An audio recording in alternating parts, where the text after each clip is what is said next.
নমস্কার, বঙ্গ সংস্কৃতিতে আপনাদের স্বাগত জানাই। ইতিহাস সমৃদ্ধ জেলা বর্ধমান। মহতাব রাজবাড়ির ইতিহাস ছড়িয়ে রয়েছে শহরের আনাচে কানাচে।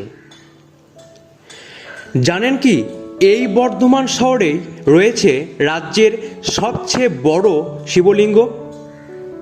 সেই শিবলিঙ্গ আবার ১৬০০ থেকে ১৭০০ বছরের অধিক পুরানো, যেটা নাকি একসময় পুজো করতেন স্বয়ং মহারাজা কনিষ্ক।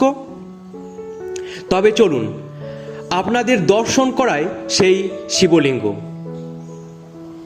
রাজ্যের বিখ্যাত শিব মন্দিরগুলির মধ্যে অন্যতম বাবা বর্ধমানেশ্বর শিব মন্দির। তার বিশাল আকৃতির জন্য তিনি মোটা শিব বা বুড়ো শিব নামেও সুপরিচিত। বর্ধমান শহরের আলমগঞ্জ মৌজার দক্ষিণে ফকিরপুরের ভিকারি বাগান অঞ্চলে স্বর্গীয় চারুচন্দ্র দের কৃষি জমির ওপর এই মন্দিরটি অবস্থিত। ইতিহাসবিদ ডক্টর সর্বজিৎ যশের কথায় অতি প্রাচীন এই শিবলিঙ্গ।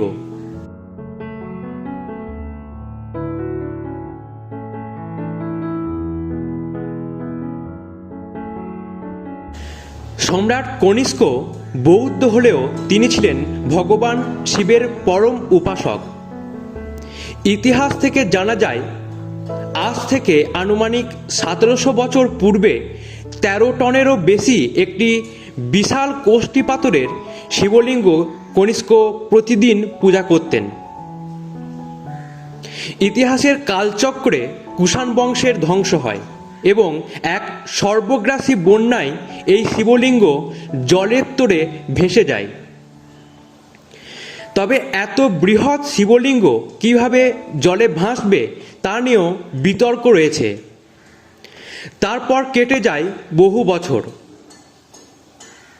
অবশেষে ১৯৭২ সালে ১০ই আগস্ট বাংলার ১৩৭৯ সালের ২৫শে শ্রাবণ এলাকায় পুকুর খোঁড়ার জন্য মাটি কাটার কাজ চলছিল।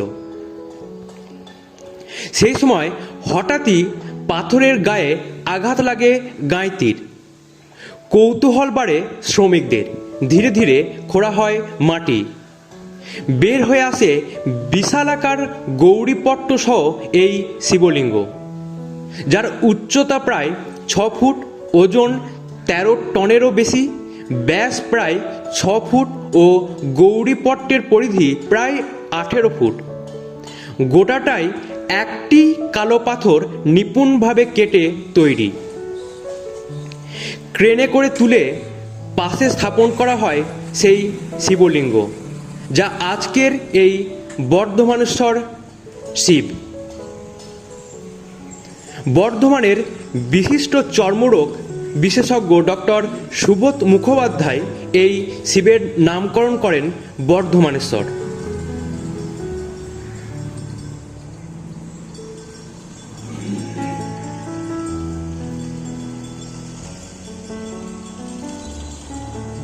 আপনারা এই মুহূর্তে সেই শিবলিঙ্গই দর্শন করছেন।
এই হচ্ছে শ্রী শ্রী বাবা বর্ধমানেশ্বরের আবির্ভাব স্থান, অর্থাৎ এই স্থানেই ভূমিকর্ষণের সময় বাবার দর্শন মেলে ও পরবর্তীতে পাশে মন্দিরটি নির্মাণ করে ওখানে বাবাকে প্রতিষ্ঠা করা হয়।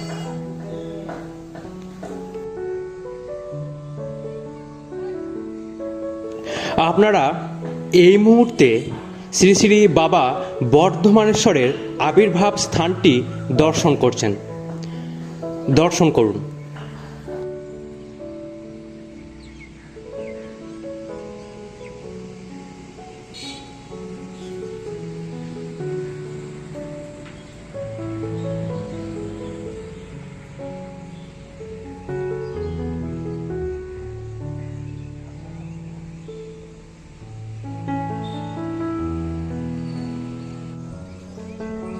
মন্দিরের ঠিক পিছনে আছে একটা পাড় বাঁধানো পুকুর, যা দুধ পুকুর নামে পরিচিত। মূলত শ্রাবণ মাসে বর্ধমানেশ্বরের জন্মতিথিতে ও সারা বছরই বাবার মাথায় জল ঢালার জন্য ওই পুকুর থেকে জল তোলা হয়। আপনারা এই মুহূর্তে সেই দুধ পুকুর দর্শন করছেন।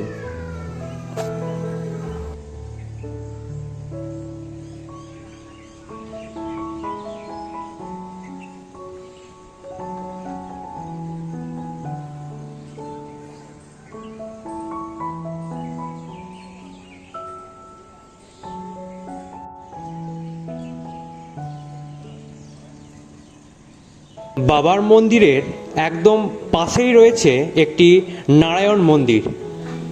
দর্শন করুন সেই বিগ্রহ।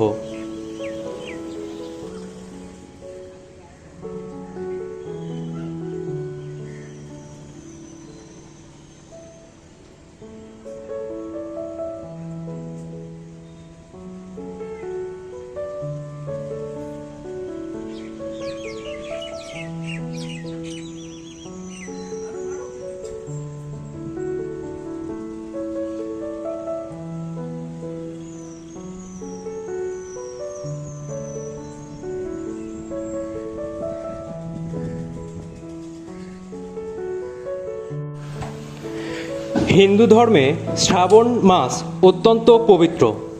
মনে করা হয় শ্রাবণ মাসে প্রতি সোমবার বাবার মাথায় জল দিলে দেবাদিদেব তুষ্ট হন ও ভক্তের মনস্কামনা পূর্ণ করেন। তাই পুরো শ্রাবণ মাস জুড়ে এখানে ভক্ত সমাগম চোখে পড়ার মতন। এছাড়াও শিবরাত্রির দিনে এখানে 4 প্রহর পুজো হয়। পুজো উপলক্ষে মেলা বসে, চলে যাত্রাপালা ও কীর্তন সহ নানান সাংস্কৃতিক অনুষ্ঠান।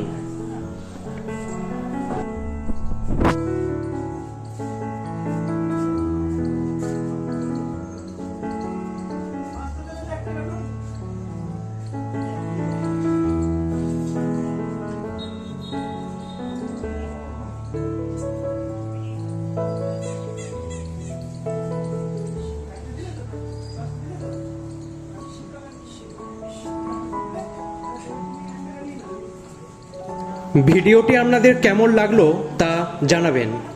আর যারা মহাদেবের ভক্ত তারা হর হর মহাদেব লিখতে ভুলবেন না। ধন্যবাদ।